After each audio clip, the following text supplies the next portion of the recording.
Hello and welcome to Running in High Heels, a platform not heel for the modern woman. I am your host, Megan Lee Putzidlik. This week we're trying out the video as well as the audio, so if you like seeing all the ridiculous facial expressions that I make and you want me to do the video as well as the audio next week, just let me know and I will try to get myself together at least one time a week so I can make these videos for this podcast.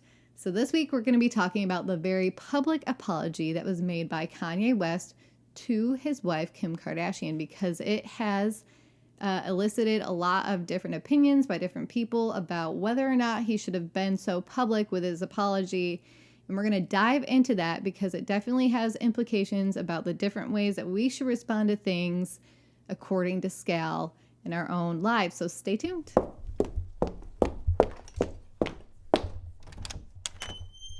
All right, let's get right into it. Kanye West made a very public apology following a very public statement and discussion about things that happened between him and his wife, Kim Kardashian.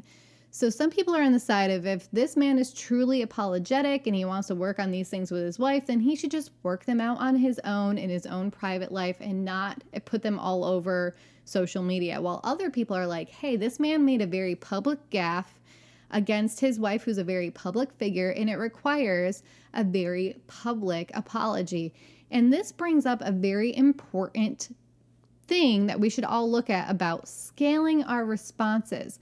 We're not going to get into whether or not Kanye West should have apologized, but we are going to talk about scaling your response and your reaction to things that happen in your life, because to attain some type of balance, you have to constantly be assessing how you're reacting to things in your life and if it actually is an equal and opposite reaction to whatever is happening, because you will get out of balance if you're not paying attention to this stuff. You're going to end up being too far on either side of the spectrum. The two sides of the spectrum look like this. One side is what I call the boy who cried wolf side. It's somebody who is overly responsive, overly reactive to a lot of different things that happen in their life. And it leads to people not actually taking their reactions seriously, because eventually something happens that really requires a heightened reaction.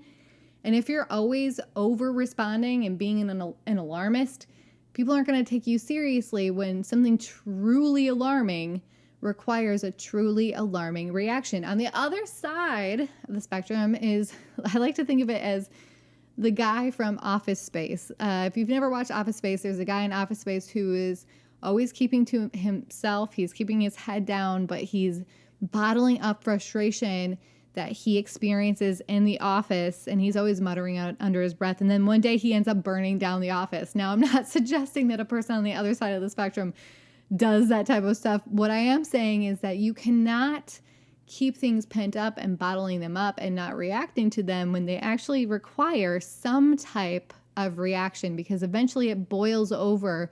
It usually spills over onto the people who you care about and love the most. So let's talk about keeping yourself at center. You have to properly categorize and assess the things outside of you and yourself.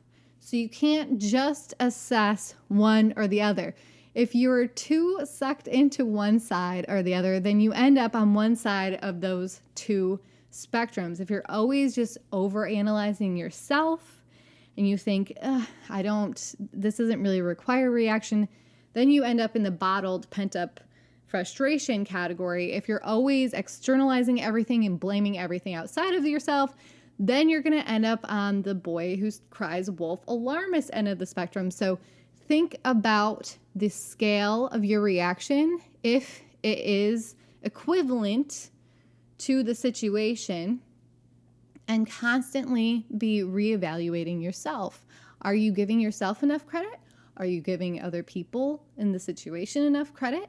Am I trying to truly understand and gain some middle ground between me and a person in a situation? Is it a personal thing? Is it not a personal thing and I'm just taking it personally, or vice versa? These are things that you can think about to help better make decisions in your life, stay more balanced, and of course, live your beautiful life while running in high heels.